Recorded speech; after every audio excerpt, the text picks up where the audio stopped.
প্রিয় দর্শক, সকলকে শুভেচ্ছা জানিয়ে শুরু করছি। আমি ডক্টর সহদেব কুমার দাস। আজকের খুবই গুরুত্বপূর্ণ একটি বিষয় নিয়ে আলাপের জন্য আছি, যেটা হলো বাচ্চাদের হাইড্রোসিল। বাচ্চাদের হাইড্রোসিল, যেটাকে আমরা বলি কনজেনিটাল হাইড্রোসিল, এই কনজেনিটাল হাইড্রোসিল সাধারণত জন্মগত কারণেই হয়ে থাকে, এবং এই বিষয়টা নিয়ে আমি আজ আপনাদের সামনে আলাপ করব।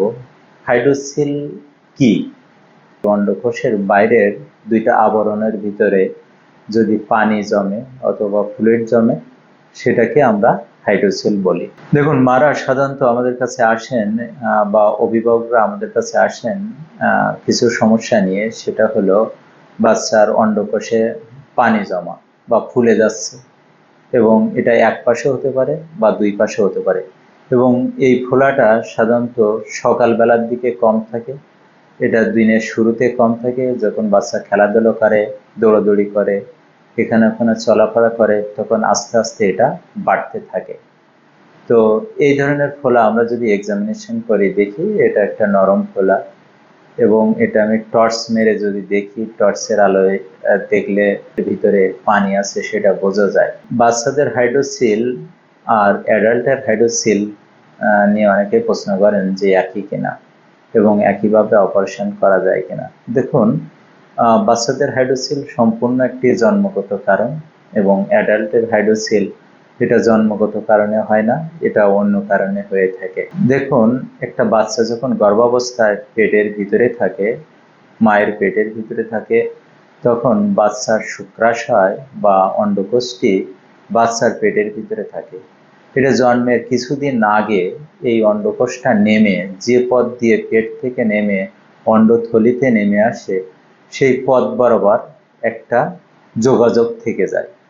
এই যোগাযোগটা সাধারণত ম্যাক্সিমামের ক্ষেত্রে এটা বন্ধ হয়ে যায়। যদি কারো ক্ষেত্রে এটা বন্ধ না হয়, তখন সেটাকে আমরা বলি যে প্যাটেন্ট প্রসেসাস ভ্যাজাইনালিস। এই প্যাটেন্ট প্রসেসাস ভ্যাজাইনালিস থাকার কারণে একটা লিকিং পয়েন্ট পেট থেকে অন্ডথলি পর্যন্ত থেকে যায়। এবং আমরা জানি যে সকলের পেটের ভিতরে কিছু না কিছু পানি থাকে। এই পানিটা থাকে নাড়ির চলাচল পিচ্ছিল করার জন্য, এবং নাড়ির চলাচলটা ইজি করার জন্য কিছু পানি থাকে। তো এই পানিটা যখন বাচ্চা খেলাধুলা করে, যখন দৌড়ঝাঁপ দেয়, তখন এই পানিটা আস্তে আস্তে পেট থেকে নেমে অন্ডথলির ওই টেস্টিজের যে কাভারিং আছে, ওই কাভারিংয়ের ভিতরে গিয়ে জমা হয়। তখনই এটা একটু বেশি ফোলা বোঝা যায়। তো হাইড্রোসিল সাধারণত কিন্তু একেবারে কমবে না, কারণ কি, এটা একেবারেই কমে না। এটা কিছু না কিছু ফোলা থাকবে, হয়তো একটু সামান্য ছোট মোটা হতে পারে, এবং সকালের দিকে এটা কম থেকে দিনের শেষে গিয়ে এটা বেশি হয়। তো অনেকে আমাকে প্রশ্ন করেন, আমাদের অনেকে জিজ্ঞাসা করেন যে হাইড্রোসিল আর হার্নিয়া কি এক কিনা। দেখুন, এই যে আমি লিকিং একটা পথের কথা বললাম, একটা প্যাটেন্ট একটা পথের কথা বললাম, এই পথটা যদি খুব ছোট হয়, তো পেটের পানি ওই ছোট পথ দিয়ে নেমে অন্ডথলিতে চলে যায়, যেটা হলো হাইড্রোসিল। আর যদি এই পথটা অনেক বেশি বড় থাকে, যেটার ভিতর দিয়ে পেটের নাড়ি বা নাড়ির অংশ অন্ডথলিতে যেতে পারে, যদি এমন বড় থাকে, তাহলে সেটাকে আমরা বলি হার্নিয়া। দুইটার প্যাথোলজি কিন্তু একেবারে সেম, এবং দুইটার অপারেশন কিন্তু একেবারে সেম। তো হাইড্রোসিলের ক্ষেত্রে আমরা এর চিকিৎসা কি? দেখুন, হাইড্রোসিল কিন্তু সব ক্ষেত্রে অপারেশন লাগে না। এটা আমরা হাইড্রোসিলের ক্ষেত্রে আমরা 2 বছর পর্যন্ত ওয়েট করতে পারি। 2 বছরের মধ্যে সাধারণত কিছু কিছু হাইড্রোসিল আছে যে পানি জমা থাকে, এই লিকিং থাকে, এই পানি জমাটা শুকিয়ে যায় এবং লিকিংটা বন্ধ হয়ে যায়। তো 2 বছরের ভিতরে এটার একটা সম্ভাবনা থাকে। যদি কোনো কারণে 2 বছরের ভিতরে এটা বন্ধ না হয়, তাহলে কিন্তু অবশ্যই এটা অপারেশন করতে হবে, এবং এটা খুব ছোটভাবেই, ছোট কেটে ইঙ্গুনাল রিজনে একেবারে মিনিমাল একটা ইনসিশন দিয়েই এই অপারেশনটা করা যায়। এবং অপারেশনের পরে এখানে একটা কসমেটিক সেলাই দিই, সামান্য একটা ছোট একটা ব্যান্ডেজ দিয়ে দিই, এবং অপারেশনের পরের দিনই এটা বাসায় যেতে পারে। অনেকে জানান যে এই ধরনের হাইড্রোসিল অপারেশনের পরে পরবর্তীতে আবার হতে পারে। দেখুন, হাইড্রোসিল যদি আপনি সঠিকভাবে অপারেশন করেন, যদি একজন সার্জন, অভিজ্ঞ সার্জনের মাধ্যমে করেন, এবং আমাদের মতো পেডিয়াট্রিক সার্জনের কাছ থেকে করেন, তাহলে কিন্তু হাইড্রোসিল আর দ্বিতীয়বার হওয়ার কথা না। এ পর্যন্ত যত অপারেশন করে দিই সাধারণত একবারেই এটা ভালো হয়ে যায়। তবে কিছু কিছু জায়গা থেকে আমাদের কাছে কিছু হাইড্রোসিল আসে যে বাইরে অনেকবার অপারেশন হয়েছে, একবার, দুইবার, তিনবার অপারেশন হয়েছে, এমনও কেস কিন্তু আমাদের কাছে আসে।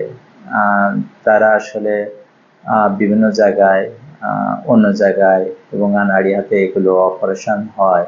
সে অপারেশনগুলো যে রুটে করার কথা আসলে সেই রুটে করে না, যে কারণে এটা আবার হতে পারে। তেমন কেস কিন্তু আমাদের কাছেও অনেক আসে, আমার কাছেও আসে। আমি শেষে অপারেশন করে এদের ভালো করে দিই।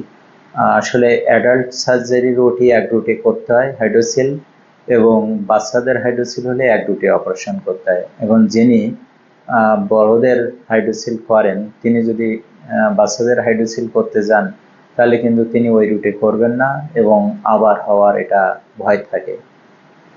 অনেক অভিভাবক আবার আমাদের প্রশ্ন করেন যে হাইড্রোসিল অপারেশনের পরে কোনো ধরনের কোনো কমপ্লিকেশন আছে কিনা। বিশেষ করে বলেন যে তাদের বিবাহিত জীবনে এবং পরবর্তীতে বাচ্চা কাচ্চা নিতে কোনো অসুবিধা হবে কি। দেখুন, হাইড্রোসিল অপারেশনের পরে এটা যদি সূক্ষ্ম হ্যান্ডে সুন্দরভাবে করা যায়, এই ধরনের কমপ্লিকেশন কখনোই হবার কথা নয়। তবে এটা যদি আনাড়ি হাতে করা হয় এবং অনভিজ্ঞ সার্জন দ্বারা করা হয়, যারা সচরাচর এটা করেন না তাদের দিয়ে করা হয়, তাহলে কিন্তু বিপদ হতে পারে। তবে সূক্ষ্ম হ্যান্ডে করলে এটা কখনোই হওয়ার কথা না। এবং দু একজন আমি দেখি যারা দূর দূরান্ত থেকে আসেন আমাদের কাছে, জিজ্ঞেস করি যে এই সমস্যার কারণে আপনি আগে কোথাও কোনো ডাক্তারের শরণাপন্ন হয়েছিলেন কিনা এবং কোনো চিকিৎসা নিয়েছিলেন কিনা। কিন্তু ম্যাক্সিমামই আমাকে উত্তর দেন যে তারা কোনো কবিরাজি চিকিৎসা করছেন অথবা কোনো হোমিওপ্যাথিক চিকিৎসা করছেন, তাতে উন্নতি হয়নি, সেজন্য এখন আসছেন অপারেশনের জন্য। তো এটা আসলে অন্য কোনো ধরনের ওষুধ, কোনো ধরনের কিছুতে কোনো কাজ করার কথা না। এটা যদি বন্ধ হয় 2 বছরের ভিতরে এমনি বন্ধ হয়ে যায়। আর যদি 2 বছরের ভিতরে বন্ধ না হয়, তাহলে এটা কখনোই বন্ধ হওয়ার কথা না এবং তখন এটা অপারেশন করতে হয়। তো আজ এ পর্যন্তই। সকলকে অনেক অনেক ধন্যবাদ জানিয়ে আজ শেষ করছি।